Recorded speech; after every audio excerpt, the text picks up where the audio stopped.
আসসালামু আলাইকুম দর্শক শ্রোতা, ইনসাইটস উইথ ওয়ালিদ চ্যানেলে আপনাদের সকলকে অনেক অনেক স্বাগতম এবং শুভেচ্ছা জানাচ্ছি। কিছুদিন বিরতির পরে আপনাদের সামনে আসতে পেরে আমি নিজেকে সৌভাগ্যবান মনে করছি।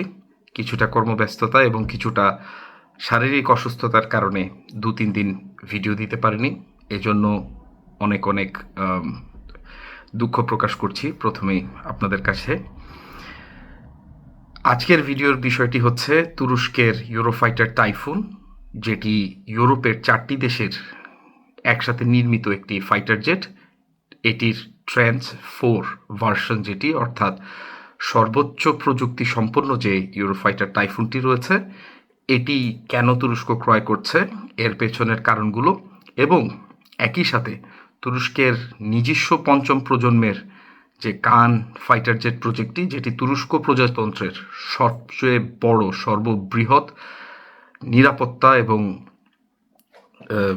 নিরাপত্তা বিষয়ক প্রজেক্ট, এই প্রজেক্টটির কত দূরে গিয়েছে, কি অবস্থায় রয়েছে, এই সম্পর্কে আজকের ভিডিওতে আলোচনা করব আপনাদের জন্য।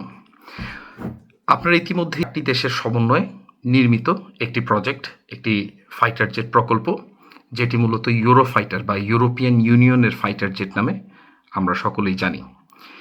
এটি যখন উৎপাদন করা হয়, এটির ডিজাইন করা হয়েছিল মূলত একটি এয়ার সুপিরিয়রিটি ফাইটার জেট হিসেবে, এবং এয়ার সুপিরিয়রিটি ফাইটার জেট হিসেবেই এই যুদ্ধবিমানটি ব্যবহৃত হয় ব্যাপকভাবে। এটির মূল উদ্দেশ্য ছিল যে রাশিয়ার যে সু-30 বা সু-35 সুখোই কোম্পানির নির্মিত দুটি এয়ার সুপিরিয়রিটি ফাইটার বিমান রয়েছে, যেগুলো অত্যন্ত দ্রুতগতি সম্পন্ন এবং খুবই অ্যাজাইল, অর্থাৎ খুব দ্রুত গতিতে এগুলো আকাশে ম্যানিউভার করতে পারে। এই যুদ্ধবিমানগুলোকে কাউন্টার করা বা এই যুদ্ধবিমানগুলোর বিরুদ্ধে প্রতিরোধ গড়ে তোলা, এই উদ্দেশ্যেই প্রথমত এই ইউরোফাইটার টাইফুন জেটগুলো নির্মিত হয়। এবং ট্রান্স 4-এ এইসার রেডারের সাথে long beyond visual range missile অর্থাৎ ম্যাটিওর, যেটির দূরত্ব বা পাল্লা 300 কিলোমিটারের মতো, এবং নো এসকেপ জোন অর্থাৎ ফায়ার করার 150 কিলোমিটারের ভেতরে যদি কোনো শত্রু বিমান থেকে থাকে তবে সেটির বাঁচার সম্ভাবনা একেবারেই নেই। এটিকে ইংরেজিতে বলা হয় নো এসকেপ জোন। এটি হচ্ছে 150 কিলোমিটার, যেটি খুবই উচ্চ পাল্লার একটি আকাশ থেকে আকাশ ক্ষেপণাস্ত্র। এই ক্ষেপণাস্ত্র নিক্ষেপ করতে সক্ষম এই ফাইটার জেটটি। এর বাইরে এটি মাল্টি রোল ফাইটার জেট হিসেবেও কিন্তু যথেষ্ট গুরুত্বপূর্ণ ভূমিকা রাখতে সক্ষম, কারণ এটি আকাশ থেকে ভূমিতে এবং আকাশ থেকে আকাশে ক্ষেপণাস্ত্র নিক্ষেপ করতে পারে। যদিও না এটি এয়ার সুপিরিয়রিটি ফাইটার, অর্থাৎ আকাশ থেকে আকাশ যুদ্ধে সর্বোচ্চ ভূমিকা রাখতে পারে এরকম একটি যুদ্ধ বিমান। তুরস্ক এই বিমানটি কেন কিনছে? তুরস্কের যে বিমান বাহিনী রয়েছে, তুরস্কের বিমান বাহিনীর মেরুদণ্ড হচ্ছে F-16 ফাইটার জেট, যেটি মার্কিন যুক্তরাষ্ট্রের লকহিড মার্টিন কোম্পানির নির্মিত। F-16 ফাইটার জেট একটি মাল্টি রোল ফাইটার জেট, অর্থাৎ এটি আকাশ থেকে আকাশে, আকাশ থেকে ভূমিতে যুদ্ধ করতে পারে বা শত্রুর লক্ষ্যবস্তুতে আঘাত হানতে পারে। F-16-এর তুরস্কের হাতে যে ভার্সনগুলো রয়েছে, এর মধ্যে সবচেয়ে উন্নত হচ্ছে ব্লক 30 যেগুলো ছিল, সেগুলোকে তুরস্ক নিজস্ব প্রযুক্তিতে, নিজস্ব এইসার রেডার এবং নিজস্ব এভিওনিক্স এবং ইলেকট্রনিক ওয়ারফেয়ার এবং ইলেকট্রনিক কাউন্টার মেজার ইকুইপমেন্টগুলো সংযুক্ত করে আপগ্রেড করেছে, উন্নত করেছে ওজগুর প্রজেক্ট নামে। এর বাইরে ব্লক 52+ নামের তুরস্কের জন্য মার্কিন এভিওনিক্স ব্যবহার করে আপগ্রেড করা যে ভার্সনগুলো রয়েছে। এই মুহূর্তে তুরস্ক প্রায় 238টি F-16 ফাইটার জেট ব্যবহার করছে, যেগুলো আবার পুনরায় মডার্নাইজেশন বা আধুনিকায়নের মাধ্যমে তুরস্ক এগুলোর ব্যবহার করার যে বয়সসীমা রয়েছে সেগুলো বর্ধিত করার প্রয়াস করছে। ব্লক 30 যুদ্ধবিমানগুলো আপগ্রেড করা বা আধুনিকায়ন করা তুরস্কের জন্য সহজ ছিল, কারণ এই যুদ্ধবিমানগুলো তুরস্ক যখন ক্রয় করেছে অর্থাৎ 90-এর দশকে, তখন এগুলো খুব বেশি কম্পিউটারাইজড ছিল না। এগুলোর যে যুদ্ধ বিমানের ভেতরে ব্যবহৃত যে সামগ্রীগুলো ছিল বেশিরভাগই অ্যানালগ ছিল, যার কারণে তুরস্ক এগুলোকে ডিজিটালাইজড করতে পেরেছে। কিন্তু ব্লক 50 এবং এর পরের যে ভার্সনগুলো তুরস্ক ক্রয় করেছে এগুলো সফটওয়্যার বেসড, অর্থাৎ এগুলোর ভেতরে যদি আধুনিকায়ন করতে চায় তাহলে মার্কিন যুক্তরাষ্ট্রের কাছ থেকে এই যুদ্ধবিমানগুলোর সোর্স কোড কিনে নিতে হবে এবং মার্কিন যুক্তরাষ্ট্র সোর্স কোড শেয়ার করতে প্রস্তুত নয় কিংবা দ্বিধান্বিত, যার কারণে তুরস্ক ইউরোফাইটার 20টি ইউরোফাইটার টাইফুন ট্রান্স 4 কিনছে। দুটি উদ্দেশ্য, একটি হচ্ছে তুরস্কের বিমান বাহিনীকে এয়ার সুপিরিয়রিটি ফাইটার জেট বা এয়ার সুপিরিয়রিটি যুদ্ধ বিমানে প্রশিক্ষিত করা, কারণ F-16 হচ্ছে একটি মাল্টি রোল বা বহু রোল প্লে করতে পারে, বহু ধরনের ভূমিকা পালন করতে পারে যুদ্ধক্ষেত্রে, এই ধরনের একটি যুদ্ধ বিমান। দ্বিতীয়টি হচ্ছে ইউরোফাইটার টাইফুনের রেঞ্জ এবং এর যুদ্ধের পরিধি F-16-এর চেয়ে বেশি, কারণ এটি যেটি বললাম এটি বাই বর্ন বা জন্মলগ্ন থেকে এটি একটি এয়ার সুপিরিয়রিটি ফাইটার জেট, যার কারণে এটি যথাযথই একটি মাল্টি রোল ফাইটার জেটের চেয়ে গতিতে, পাল্লায় এবং উচ্চতায় বেশি। এই জেটটি মূলত কান ফাইটার জেটের তুরস্কের বিমান বাহিনীতে প্রবেশের আগ পর্যন্ত বা ব্যবহার করতে শুরু করার আগ পর্যন্ত গ্যাপ ফিলার বা শূন্যস্থান পূরণ এবং তুরস্কের বিমান বাহিনীর পাইলটদেরকে এয়ার সুপিরিয়রিটি ফাইটার জেট ব্যবহারে অভ্যস্ত করে তুলবে। দ্বিতীয়ত হচ্ছে কান যুদ্ধ বিমানটি তুরস্ক তার বিমান বাহিনীর সাথে পরিচয় করিয়ে দিবে 2028 সালে এবং প্রতি বছর তুরস্ক 12+12 24টি করে কান যুদ্ধবিমান উৎপাদন করে নিজের বিমান বাহিনীকে হস্তান্তর করবে 2028 সাল থেকে, অর্থাৎ 2028, 29, 30 এই 3 বছরে তুরস্ক 72টি কান যুদ্ধবিমান পঞ্চম প্রজন্মের তুরস্কের সেনাবাহিনীর হাতে হস্তান্তর করবে বা বিমান বাহিনীর হাতে হস্তান্তর করবে। কান যুদ্ধবিমানটিও কিন্তু জন্মলগ্ন থেকে একটি এয়ার সুপিরিয়রিটি ফাইটার। তাহলে ইউরোফাইটার টাইফুন ব্যবহারের মাধ্যমে তুরস্কের যে পাইলটরা রয়েছে তাদের এয়ার সুপিরিয়রিটি ফাইটিংয়ের একটি এক্সপিরিয়েন্স বা একটি অভিজ্ঞতা হয়ে যাবে। দ্বিতীয়ত হচ্ছে তুরস্কের যে বৃদ্ধ হওয়া F-16 ফাইটার জেটগুলো রয়েছে, F-16 যুদ্ধ বিমানগুলো রয়েছে, এগুলো আধুনিকায়নের সাথে সাথে যদি এই ইউরোফাইটার টাইফুন তুরস্কের বিমান বাহিনী ব্যবহার করা শুরু করে তাহলে 2028, আজকে 2025, 26, 27, 28 এই 3 বছরের যে একটি শূন্যস্থান হবে, অর্থাৎ ধরেন প্রতি বছর 25টি করে বা 24টি করে F-16 আধুনিকায়নের জন্য প্রবেশ করছে, এই জায়গাগুলোতে ইউরোফাইটার টাইফুন ব্যবহৃত হবে, অর্থাৎ এই শূন্যস্থানটি ইউরোফাইটার টাইফুনগুলো দ্বারা আপনার পূরণ করা হবে। এবং এরই পাশাপাশি কাতার এবং ওমান থেকে যে আরও 24টি ট্রেঞ্চ 3 ইউরোফাইটার টাইফুন যুদ্ধবিমান ক্রয় করা হচ্ছে, এগুলো এই কারণে ক্রয় করা হচ্ছে, এগুলো খুব বেশি কম্পিউটারাইজ না হওয়ার কারণে তুরস্ক তার নিজস্ব যে এইসার রেডার, তুরস্ক তার নিজস্ব যে সেন্সর এবং তার নিজস্ব যে অন্যান্য এভিওনিক্সগুলো রয়েছে, যেমন তুরস্কের খুব ভালো ইলেকট্রনিক যুদ্ধ সক্ষম কিছু সরঞ্জামাদি রয়েছে যেগুলো তারা কাতার এবং ওমান থেকে ক্রয় করা যুদ্ধবিমানগুলোতে সংযুক্ত করে নিজস্ব প্রযুক্তিতে সেগুলোর আধুনিকায়ন করতে সক্ষম হবে। তুরস্কের কূটনৈতিক এবং ভূ রাজনৈতিক যে চরিত্র, তুরস্ক এই চরিত্রে বৈচিত্র্য নিয়ে এসেছে, অর্থাৎ তুরস্ক এখন শুধু তার ভূখণ্ডকে রক্ষার জন্যই সচেষ্ট নয়, বরং তার ভূখণ্ড থেকে দূরে সরে যে ইরাক, সিরিয়া, লিবিয়া এবং আপনার অন্যান্য যে তার বন্ধুপ্রতিম রাষ্ট্র রয়েছে যেমন সোমালিয়া হতে পারে, এমনকি আমরা হয়তো সামনের দিনে সুদানের যে গৃহযুদ্ধটি চলছে, দর্শক শ্রোতা আপনারা অনেকেই এটি নিয়ে ভিডিও করতে বলেছেন আমাকে। আমি সামনের দিনগুলোতে সুদানের যে গৃহযুদ্ধ এবং এই গৃহযুদ্ধে ইসরায়েল এবং আরব আমিরাতের যে ষড়যন্ত্র, এই বিষয়ে একটি ভিডিও করব।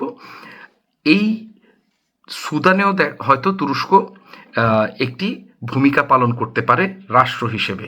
এর বাইরে ফিলিস্তিনের, যদিও ইসরায়েল এই মুহূর্তে চাচ্ছে না তুরস্কের সেনাবাহিনী গাজায় কোনো ভূমিকা পালন করুক বা গাজায় তারা সৈন্য মোতায়েন করুক, কিন্তু সামনের দিনগুলোতে হয়তো এরকম একটি সম্ভাবনা দেখা যেতে পারে। এর পাশাপাশি ভারতীয় উপমহাদেশে মালদ্বীপ তুরস্কের নৌবাহিনীর সাথে খুব এক্সক্লুসিভ কিছু চুক্তি করেছে, যেগুলোর কারণে তুরস্ক কিন্তু এখন ওভারসিজ বা সাগরের অন্য পাড়ে যেয়ে তার যে সামরিক ভূমিকা রয়েছে সেটি পালন করছে। এর আরেকটি ফলস্বরূপ আমরা দেখতে পাচ্ছি যে তুরস্ক বিমানবাহী যুদ্ধজাহাজ তৈরি করছে এবং ইতিমধ্যে ড্রোনবাহী যুদ্ধজাহাজ টিসিজি আনাদোলু, যেটি আমি আমার আগের ভিডিওগুলোতেও এই বিষয়ে বলেছি, সেই জাহাজটিও কিন্তু তুরস্ক তার নৌবাহিনীর কাছে হস্তান্তর করেছে। 2027 সালে তুরস্ক সর্বপ্রথম তার আকাশ প্রতিরক্ষা যুদ্ধে সক্ষম এরকম ডিস্ট্রয়ার TF-2000 তুরস্কের নৌবাহিনীর হাতে হস্তান্তর করবে। এই সিস্টেমগুলোর যে সাবসিস্টেম বা ব্যবস্থাপনার অংশবিশেষগুলো রয়েছে, যেমন রেডার হতে পারে, কমিউনিকেশন বা যোগাযোগ ব্যবস্থা হতে পারে, ইলেকট্রনিক ওয়ারফেয়ার এবং ইলেকট্রনিক কাউন্টার মেজার, অর্থাৎ ইলেকট্রনিক যুদ্ধ এবং ইলেকট্রনিক যুদ্ধের বিপরীতে যে প্রতিরোধমূলক ব্যবস্থা রয়েছে, এই সবগুলো তুরস্কের নিজস্ব প্রযুক্তিতে নির্মাণ করা। এবার চলে আসি কান ফাইটার যুদ্ধ বিমানে। কান পঞ্চম প্রজন্ম যুদ্ধ বিমানটি তুরস্কের প্রজাতন্ত্রের সর্ববৃহৎ সামরিক একটি প্রজেক্ট বা একটি উদ্যোগ। এটি রাষ্ট্রপতি রেজেপ তাইয়েপ এরদোয়ানের সবচেয়ে প্রিয় একটি প্রজেক্ট, যেটি নিয়ে তিনি গর্ববোধ করেন এবং যেটি নিয়ে তিনি সব জায়গায় প্রচারণা করেন। এর কারণ হচ্ছে যুদ্ধ বিমান নির্মাণ করা একটি অত্যন্ত কঠিন কাজ প্রযুক্তিগত দিক থেকে। তার উপরে যদি পঞ্চম প্রজন্ম যুদ্ধ বিমান হয়, আপনারা জানেন যে পৃথিবীতে সফলভাবে পঞ্চম প্রজন্মের যুদ্ধ বিমান 3টি দেশ উড্ডয়ন করতে পেরেছে। প্রথমত হচ্ছে মার্কিন যুক্তরাষ্ট্র, দ্বিতীয়ত হচ্ছে রাশিয়া এবং তৃতীয়ত হচ্ছে চীন। তুরস্ক চতুর্থ রাষ্ট্র যেটি এই মুহূর্তে কান উড্ডয়ন করাচ্ছে বা কানের ফ্লাইং টেস্ট বা পরীক্ষামূলক উড্ডয়ন সম্পন্ন হয়েছে। যদিও এই বিমানগুলোতে মার্কিন যুক্তরাষ্ট্রের প্র্যাট হুইটনি কোম্পানির F-110 বা F-110 ইঞ্জিন ব্যবহৃত হয়েছে। তুরস্ক তার নিজস্ব উদ্যোগে কান যুদ্ধ বিমানের জন্য ইঞ্জিন তৈরির প্রচেষ্টা চালিয়ে যাচ্ছে।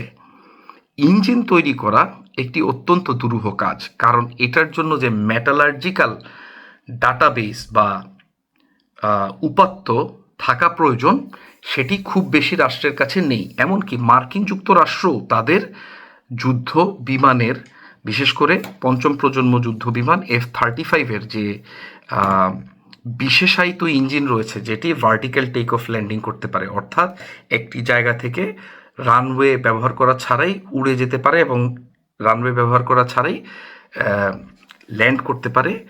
এই ইঞ্জিনটি যুক্তরাজ্য অর্থাৎ গ্রেট ব্রিটেনের কাছ থেকে তারা কিনে নিয়েছে বা তাদের সাথে যৌথ উদ্যোগে নির্মাণ করেছে। এটির কারণ হচ্ছে যুক্তরাজ্য পৃথিবীতে বিমান উৎপাদনকারী সর্বপ্রথম দেশ এবং তাদের হাতে অত্যন্ত গভীর এবং বিপুল পরিমাণে তথ্য এবং উপাত্ত রয়েছে এই ইঞ্জিনের মেটাল সম্পর্কে।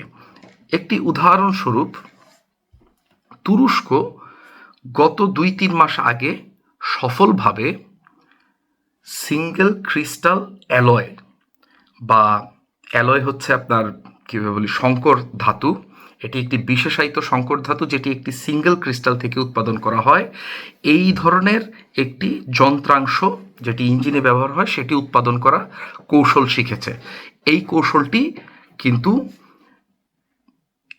এই উন্নত মানের ইঞ্জিন কিন্তু রাশিয়াও তৈরি করতে হিমশিম খাচ্ছে, চীনও হিমশিম খাচ্ছে, যদিও চীন বলেছে যে তারা এই প্রযুক্তি অন্য একটি কৌশল ব্যবহার করে অর্জন করতে সক্ষম হয়েছে।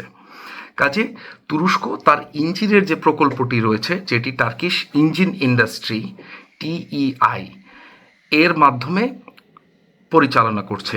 এই প্রতিষ্ঠানটি, সরকারি প্রতিষ্ঠানটির যিনি প্রধান রয়েছেন প্রফেসর মেহমেত আকশিদ, তিনি বলেছেন যে অতি দ্রুত গতিতে তুরস্ক 35,000 লিব্রা বা 35,000 পাউন্ড থ্রাস্ট বা ফোর্স তৈরি করতে পারে এরকম ইঞ্জিনের পরীক্ষা চালাবে, এবং এই ফোর্সটি আফটার বার্নার বা যে এক্সট্রা যে ফিউল থাকে বা জ্বালানি থাকে এটি না জ্বালিয়ে যে চিরচায়িত যে ন্যাচারাল যে জ্বালানি দাহ করার যে ক্ষমতা ইঞ্জিনটির, এইটুক পরিমাণ জ্বালানি দাহ করেই এই উচ্চ ফোর্স বা উচ্চ বেগ অর্জন করা সম্ভব বলে তিনি বলেছেন, যেটি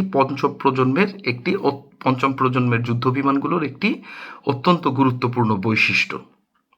এর কারণ হচ্ছে আফটার বার্নার বা অতিরিক্ত জ্বালানি ব্যবহারের ফলে ইঞ্জিনের যে স্বাভাবিক জীবন রয়েছে এটি ব্যাহত হয় এবং ইঞ্জিনটি ক্ষতিগ্রস্ত হয়। এটির ব্যবহার ছাড়া যদি কোনো যুদ্ধবিমান শব্দের গতির চেয়ে বেশি গতি লাভ করতে না পারে তাহলে তাকে পঞ্চম প্রজন্মের যুদ্ধবিমান বলা যাবে না।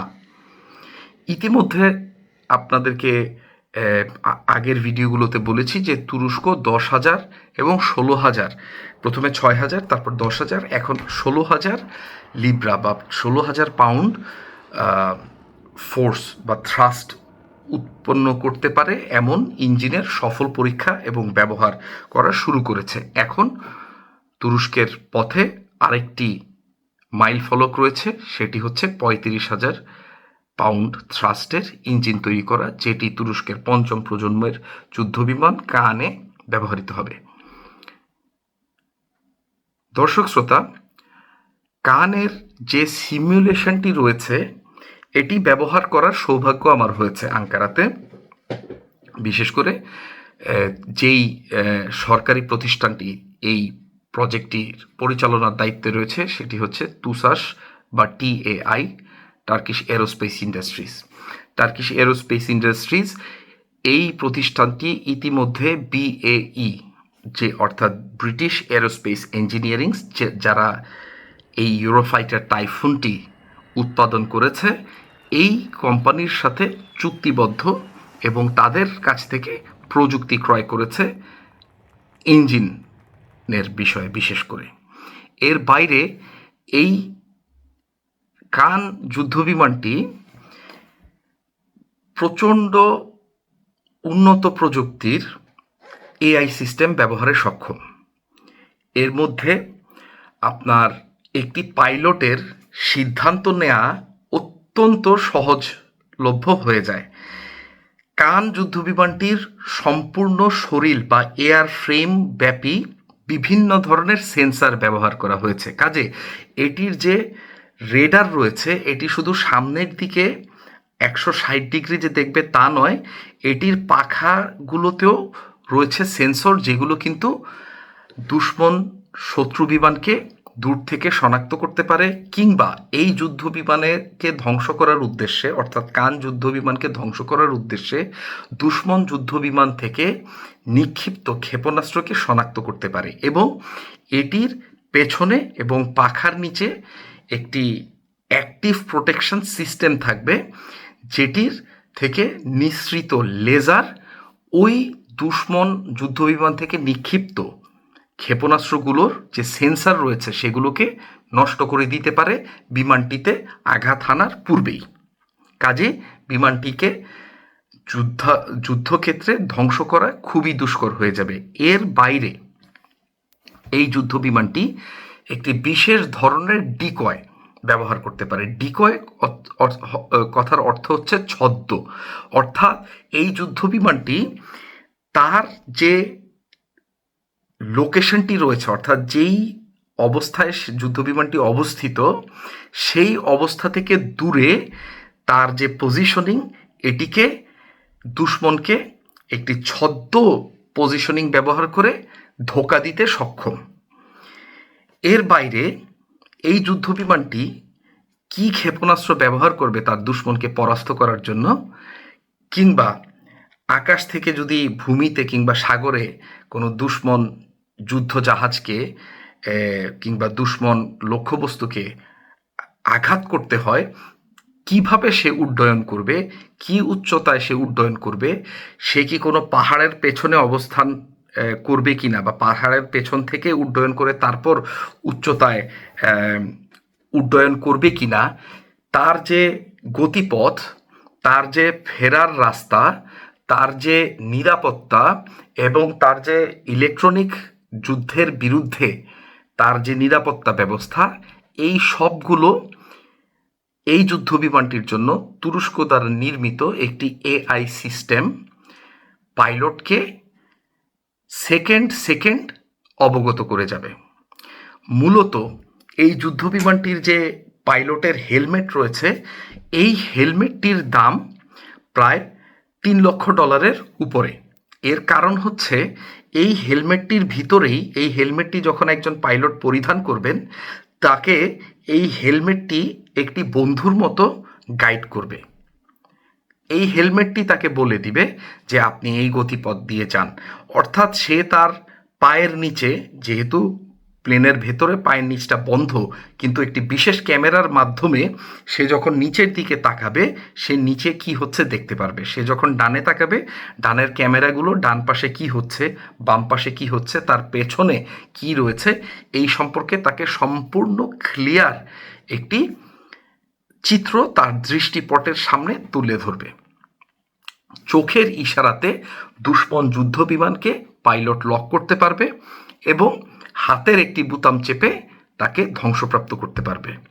এই যুদ্ধ বিমানটিতে এই ধরনের প্রযুক্তি ব্যবহৃত হয়েছে, যেগুলো আসলে বস্তুত অর্থে F-35-এও নেই। তবে ধারণা করা হয় মার্কিন যুক্তরাষ্ট্রের সবচেয়ে শক্তিশালী যে যুদ্ধ বিমান F-22 র্যাপটরস, এই যুদ্ধ বিমানগুলোতে এই বৈশিষ্ট্যগুলো রয়েছে।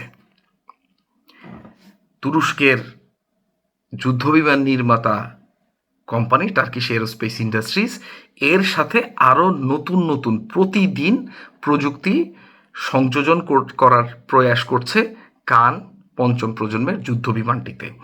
কান পঞ্চম প্রজন্মের যুদ্ধ বিমানটিতে ব্যবহার করার জন্য তুরস্কের রকেটসান নামক সরকারি প্রতিষ্ঠানটি নানান ধরনের short range, medium range, long range ক্ষেপণাস্ত্র, আকাশ থেকে আকাশে এবং আকাশ থেকে ভূমিতে আঘাত আনতে পারে এমন ক্ষেপণাস্ত্র তৈরি করছে, সফল পরীক্ষা করে যাচ্ছে। অর্থাৎ কান একটি কমপ্লিট এয়ার সুপিরিয়রিটি যুদ্ধ বিমানে পরিণত হচ্ছে দিনকে দিন। এর পাশে কানের সাথে উড্ডয়ন করার জন্য এর আগে যে ভিডিওটি করেছিলাম তুরস্কের অদৃশ্য মানববিহীন যুদ্ধ বিমান খিজিল-এলমা কানের সাথে একসাথে অপারেশন করতে সক্ষম। কীরকম হবে দর্শক শ্রোতা বিষয়টি একটু উদাহরণ দিয়ে বলছি। ধরেন একটি কান ফাইটার জেট উড্ডয়ন করবে, তার সাথে 4টি খিজিল-এলমা উড্ডয়ন করবে মানববিহীন। কান যুদ্ধ বিমানের পাইলট আসলে একজন কমান্ডার রূপে যে 4টি মানববিহীন যুদ্ধ বিমান রয়েছে, এদেরকে কমান্ড দিতে পারবে যে তুমি ওই দিকে যাও, তুমি এই দিকে যাও। এর মধ্যে যদি খুব উচ্চ গতিসম্পন্ন ক্ষেপণাস্ত্র নিক্ষেপ করা হয়, খিজিল-এলমা যেটি মানববিহীন যুদ্ধ বিমান রয়েছে, এটি নিজেকে স্যাক্রিফাইস করে বা নিজেকে ধ্বংসপ্রাপ্ত করে কান যুদ্ধ বিমানটির রক্ষা করবে। এবং একটু চিন্তা করে দেখুন, কানের যে এয়ার ফ্রেম রয়েছে এটির আভ্যন্তরীণ 6টি আকাশ থেকে আকাশে কিংবা 4টি আকাশ থেকে জমিনে অথবা 4টি আকাশ থেকে জমিনে 4টি আকাশ থেকে আকাশে 1টি আকাশ থেকে জমিনে ক্ষেপণাস্ত্রর কম্বিনেশন করা সম্ভব। এর সাথে যদি 4টি আরও খিজিলেলমা যোগ হয় তাহলে চিন্তা করুন এই ফ্লিটটি কী পরিমাণ ধ্বংসযজ্ঞ চালাতে সক্ষম হতে পারে যে কোনো দেশের অথবা তুরস্কের অভ্যন্তরে যে কোনো আকাশ যুদ্ধের ক্ষেত্রে। অর্থাৎ এই পরিকল্পনা তুরস্কের আসলে আগামী 10 বছর 15 বছর বা 20 বছরের নয়, আগামী 50 এবং 100 বছর পরবর্তীতে আকাশকে দাপিয়ে বেড়াবে এমন একটি পরিকল্পনা তুরস্কের রাষ্ট্র হাতে নিয়েছে, যার কারণেই কান প্রজেক্টটি বা প্রকল্পটি তুরস্কের রাষ্ট্রপতি রেজেপ তাইয়িপ এরদোয়ানের একটি গর্বের এবং একটি আশার প্রকল্প। এই কান তুরস্কের বিমান বাহিনীর হাতে হস্তান্তরের পরে মধ্যপ্রাচ্যে, পূর্ব ইউরোপে এবং উত্তর আফ্রিকায়, অর্থাৎ যেই ভৌগোলিক অঞ্চলগুলোতে তুরস্কের শক্তি বলয় মধ্যে রয়েছে এই অঞ্চলগুলোতে আকাশ শক্তির ভারসাম্য তুরস্কের পক্ষে একেবারেই পাল্টে যাবে বলে আশা করে অনেক সামরিক বিশেষজ্ঞরা। আজকে এ পর্যন্তই দর্শক শ্রোতা, ইনশাল্লাহ পরবর্তীতে আরও অনেক তথ্য নিয়ে আপনাদের কাছে আসব। আমি মোহাম্মদ ওয়ালিদ বিন সিরাজ। আপনারা আমার জন্য দোয়া করবেন, আমার চ্যানেলটি দেখবেন, শেয়ার করবেন, লাইক করবেন, সাবস্ক্রাইব করবেন, বেল বাটনে ক্লিক করবেন যাতে আমার ভিডিওগুলো আপনাদের কাছে ছাড়ার সাথে সাথেই পৌঁছে যায়। ততক্ষণ পর্যন্ত অনেক অনেক ভালো থাকবেন। আসসালামু আলাইকুম।